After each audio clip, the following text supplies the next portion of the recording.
Hello everyone, हम लोगों ने लास्ट क्लास में बेटा बार्टर सिस्टम के बारे में बात करी थी।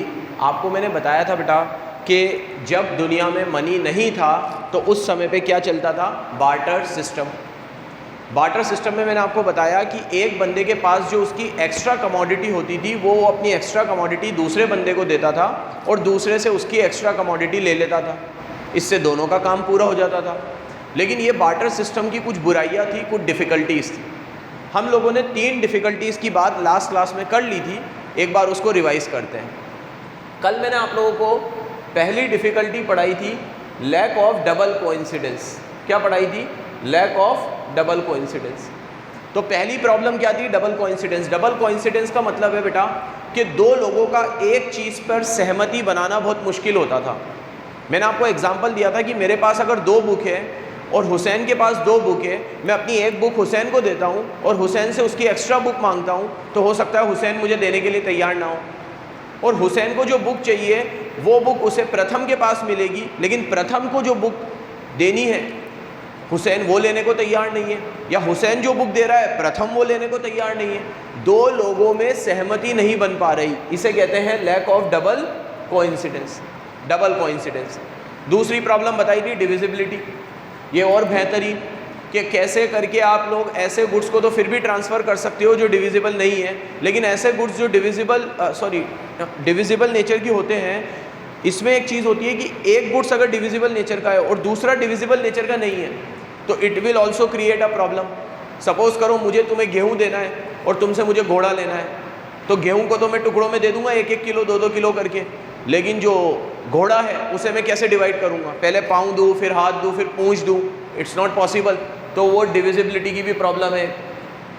तीसरी प्रॉब्लम मैंने आपको बताई थी कॉमन मेज़र। इससे तो तुम सब एग्री करोगे कि कोई चीज़ का मनी आने से पहले कोई कॉमन मेज़र नहीं था, गधे घोड़े सब एक समान थे। आज अगर मान लो मेरे पास 2 मोबाइल है और हुसैन के पास 2 घड़ी है, तो मैं एक मोबाइल हुसैन को दूंगा और हुसैन से घड़ी ले लूँगा। अब हो सकता है घड़ी की वैल्यू कम हो और मोबाइल की वैल्यू ज़्यादा हो, लेकिन ये किसको पता? आज तो हमें पता है, आज तो हमें पता है कि मोबाइल 10,000 का है, घड़ी 2,000 की है, ये मार्कर 20 रुपये का है। You know the value of everything. तो आज आपको पता है हर चीज़ का मेज़रमेंट आप कर सकते हो, लेकिन बार्टर सिस्टम में किसी चीज़ का कोई कॉमन मेज़रमेंट नहीं था। मेज़रमेंट तब से शुरू हुआ जब से मनी आया। जब तक मनी नहीं था तब तक मेज़रमेंट भी नहीं था। ठीक है, तो मैंने बेटा तुम लोगों को 3 पॉइंट पढ़ाए, lack of double coincidence, lack of divisibility और लैक ऑफ कॉमन मेज़र। मेरी बात अच्छे से सुनना बेटा, ये जो 3 पॉइंट मैंने तुम्हें बताए ना, तीनों पॉइंट देखो कहाँ से शुरू हो रहे थे, लैक लैक लैक। लैक का मतलब है कमी होना, डिविजिबिलिटी की कमी, कोइंसिडेंस की कमी, कॉमन मेज़र की कमी, कमी कमी कमी। अब मेरे अगले 3 पॉइंट सुनना जिस पे आज बात करेंगे। ये शुरू हो रहे हैं डिफ़िकल्टी डिफ़िकल्टी डिफ़िकल्टी। पॉइंट भी यही याद कर लेना बेटा। डिफ़िकल्टी का मतलब क्या है? अब जो मैं पॉइंट पढ़ाऊंगा ना उसके अंदर कमी नहीं है। 3 पॉइंट तो कमी ही थी, वो तो बार्टर सिस्टम की सबसे बड़ी नाकामयाबी है। ठीक है, जैसे कि अगर सपोज करो लैक और डिफ़िकल्टी का क्या मतलब होता है कि लेफ़्ट हैंड बैट्समैन है, ठीक है, वो राइट हैंड से बैटिंग नहीं कर सकता, जो लेफ़्ट हैंड है वो, तो ये तो कमी हो गई उसकी। ठीक है, और डिफ़िकल्टी का मतलब क्या कि कोई लेफ़्ट हैंड बैट्समैन है लेकिन उसको कवर ड्राइव लगाने में प्रॉब्लम आती है। जितने अच्छे से right hand batsman cover drive लगाता है, लेफ्टी जो होता है वो नहीं लगा पाता। तो ये डिफ़िकल्टी का मतलब है कि ये वो पॉइंट है जिसमें प्रॉब्लम्स आती थी, हो तो जाते थे। और लैक का मतलब है ये तो सही नहीं कर सकते आप, ये तो ख़त्म ही है, क्योंकि कोइंसिडेंस की प्रॉब्लम, डिविजिबिलिटी की प्रॉब्लम, कॉमन मेजर की प्रॉब्लम। अब देखो डिफ़िकल्टी वाला पॉइंट पढ़ते हैं। चौथा पॉइंट, आज का पहला वैसे चौथा, difficulty of storage and transfer of wealth. बेटा बार्टर सिस्टम की एक और प्रॉब्लम क्या थी? आपकी जो वेल्थ है, वेल्थ मतलब आपकी संपत्ति, तो वेल्थ आप 2 तरीके से स्टोर कर सकते हो, याद रखना।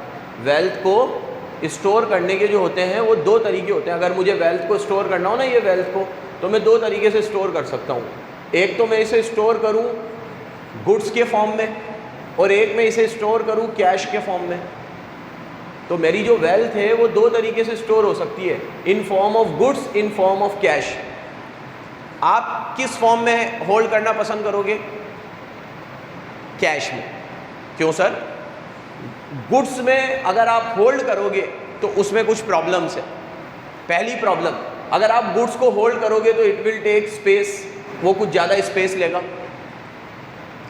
दूसरी चीज़, गुड्स को अगर आप होल्ड करोगे स्पेस लेगा, गुड्स को अगर आप होल्ड करोगे तो उसे होल्ड करने के लिए आपको पैसे देने पड़ेंगे, क्योंकि जहाँ पे भी आप गुड्स को रखोगे उसको रखने के पैसे देने पड़ेंगे आपको।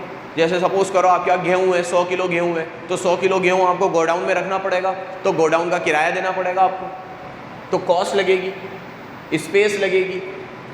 और इम्पॉर्टेंट चीज़, गुड्स की value is liable to change. Goods की value is liable to change. Goods की वैल्यू बार बार चेंज होती है। लेकिन अगर आप कैश को स्टोर करोगे तो ना तो स्पेस लगेगी, ना आपको कोई कॉस्ट लगेगी। कॉस्ट लगना तो छोड़ो, उल्टा आप कैश को होल्ड करोगे तो आपको पैसा मिलेगा। जैसे आप बैंक में अगर पैसा रखोगे तो बैंक ये नहीं बोलेगा नहीं भैया तुम्हारे पैसे रखने से हमारी जगह ख़राब होती है, हमारे पास जगह नहीं है। आपका पैसा रख तो लेंगे लेकिन आपको किराया देना पड़ेगा अपना कैश रखने के लिए। बैंक ऐसा नहीं बोलेगा, उल्टा बैंक आपको ब्याज देगा। तो अगर आप कैश को होल्ड करते हो तो उसकी कोई कॉस्ट नहीं है, कैश को होल्ड करते हो तो स्पेस की भी प्रॉब्लम नहीं है, और कैश को होल्ड करते हो तो उसकी वैल्यू बार बार चेंज भी नहीं होगी। हाँ, मोदी जी रात को 8 बजे आके डिमोनेटाइजेशन कर दे तो अलग बात है, बट अपार्ट फ्रॉम दैट पैसे की कीमत चेंज, जो लोग 500, 1000, 2000, लाख, करोड़ जितना भी होल्ड कर रहे थे आज भी उनकी वैल्यू उतनी है। Demonetisation is a exception. तो इस तरीके से ये अगली प्रॉब्लम हुई। क्या हुई बेटा अगली प्रॉब्लम? कि अगली प्रॉब्लम ये हुई कि difficulty in storage and transfer of wealth. इस प्रॉब्लम को मैंने क्या नाम दिया है? क्या हो गया इसको?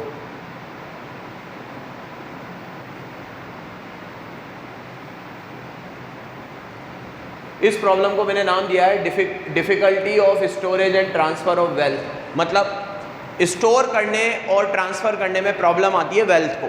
यहाँ पे मेरे वेल्थ से मतलब है गुड्स, क्योंकि मैं बार्टर सिस्टम पढ़ा रहा हूँ। तो बार्टर सिस्टम की चौथी प्रॉब्लम क्या है? गुड्स को स्टोर करने में और ट्रांसफ़र करने में प्रॉब्लम आती है। इसको मैं ब्रीफ कर रहा हूँ, 3 बातें ज़रूर लिखोगे इसमें। क्या? एक तो गुड्स को स्टोर करने में कॉस्ट ज़्यादा लगती है, गुड्स को स्टोर करने में स्पेस लगती है, और गुड्स की वैल्यू बार बार चेंज होती है। तो 3 बातें याद रखोगे, कॉस्ट, स्पेस और वैल्यू चेंज होती है। कॉस्ट, स्पेस और वैल्यू चेंज होती है। और मनी में ये तीनों चीज़ें जो मैंने तुम्हें कल भी बताया था बेटा कि बार्टर सिस्टम की जो प्रॉब्लम है ना, मनी के लिए वो एडवांटेज बन जाएगा। मनी के लिए क्या बन जाएगा? एडवांटेज। तो it is very difficult to store wealth for future use. Future के लिए वेल्थ को स्टोर करना बहुत प्रॉब्लमेटिक है। Transfer of goods from one place to another place involve huge transport cost. अगर आपको ट्रांसफ़र करना हो तो कॉस्ट लगेगी।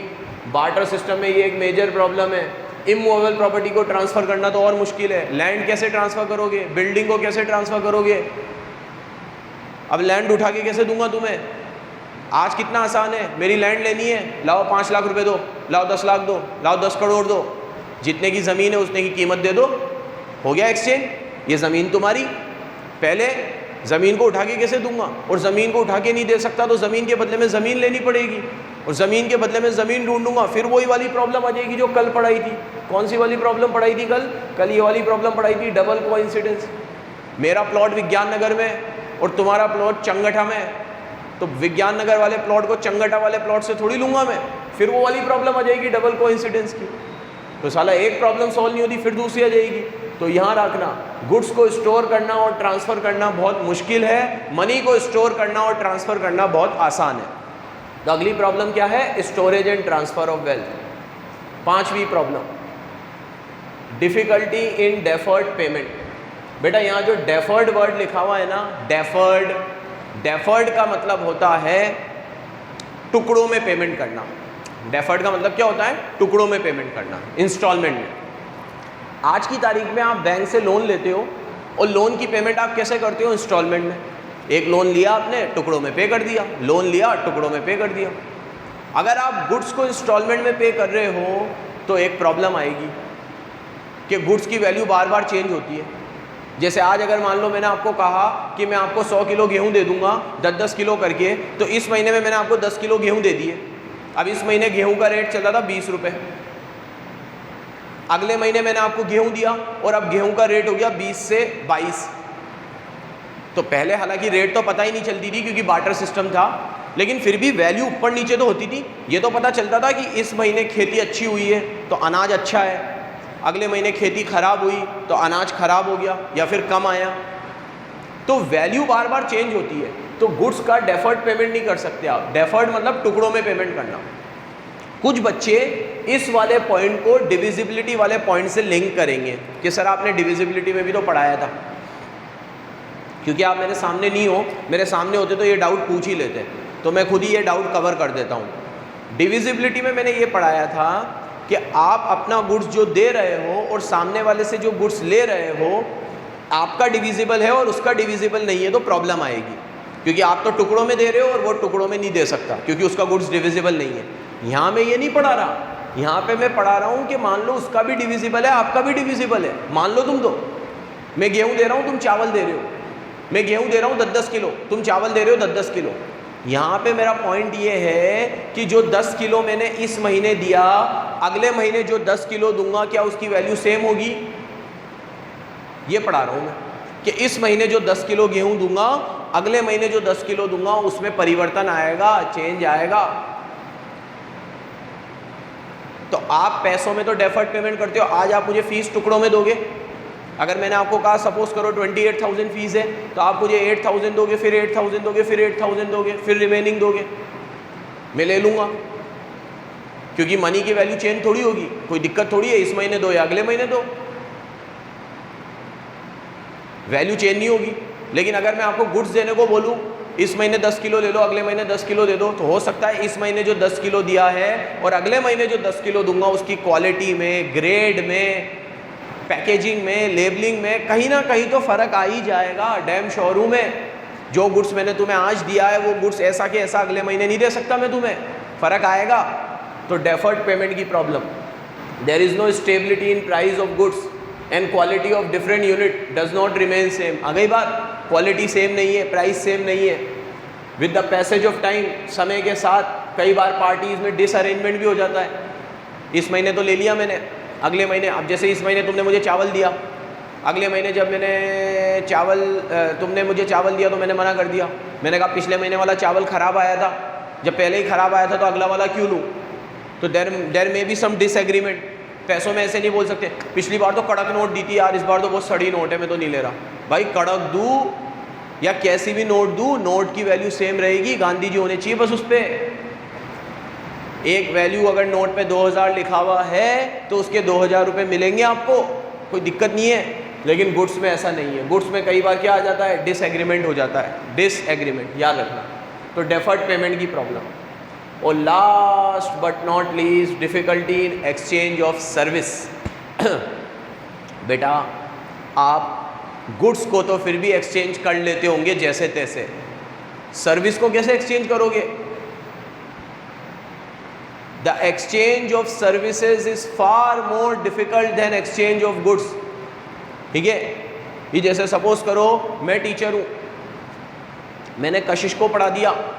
अब मैंने कशिश से कहा कशिश मैंने तेरे को सर्विस दी, तू भी मुझे दे।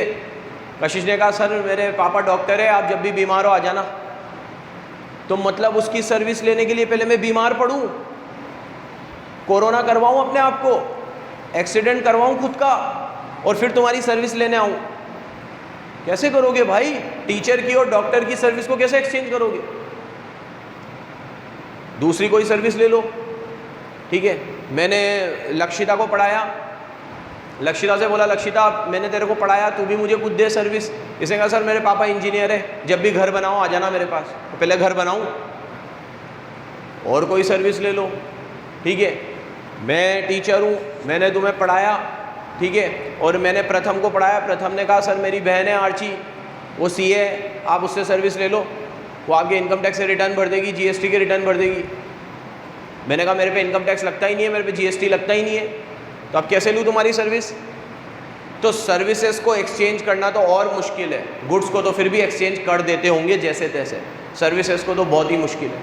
देखो, तो difficulty in services, the exchange of service would be far more difficult than exchange of goods.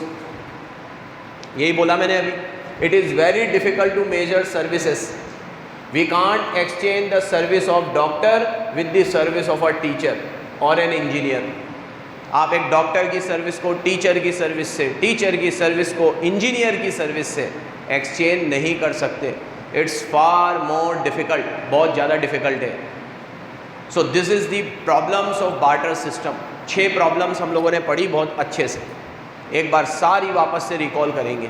नाम याद करा देने मुझे तुम्हें। 3 के आगे लैक लैक लैक आएगा। पहली lack of lack of double coincidence पहली, दूसरी लैक ऑफ कॉमन मेजर, तीसरी लैक ऑफ डिविजिबिलिटी। ठीक है, ये 3 हो गई।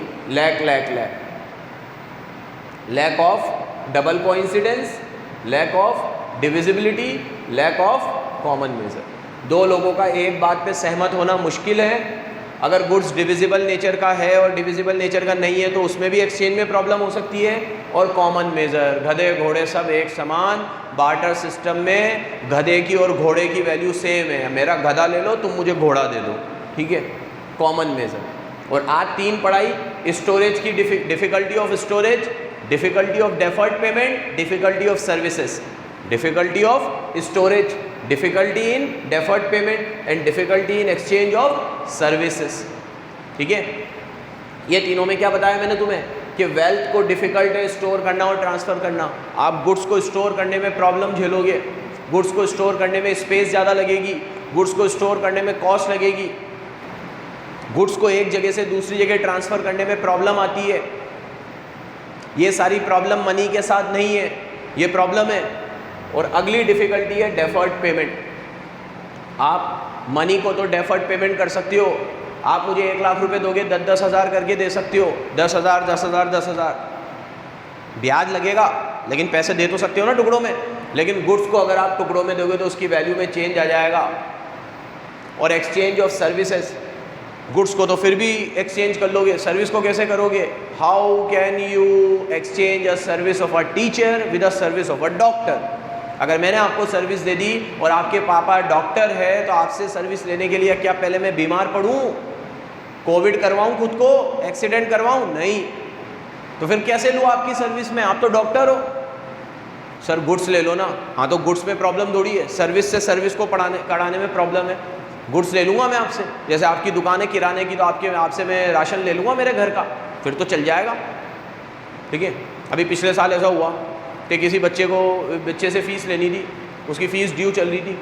ठीक है, उसके पापा ने बोला कि सर है ना, हमारा हार्डवेयर का काम है, अगर कोई दुकान का आपके ऑफिस में कोई बनवाना हो तो बता दो हमें, ये वो। हमने कहा सर हमारा तो कोई ऐसा काम नहीं है। इतने में अब्देली सर को याद आया, अब्देली सर के कंस्ट्रक्शन का काम चल रहा था अभी उनके घर पे। तो उन्होंने कहा हाँ मेरे को चाहिए सामान। तो बोला हाँ ले लो यार, आप फ़ीस में कटवा लेना। तो अब्देली सर उनके यहाँ से हार्डवेयर का सामान लेके आ गया, हमारी फ़ीस में कट गया वो। तो हो सकता है ये कि सर्विस को आप गुड्स से एक्सचेंज करो, ये तो पॉसिबल है, लेकिन सर्विस को सर्विस से करने में डिफ़िकल्टी होती है।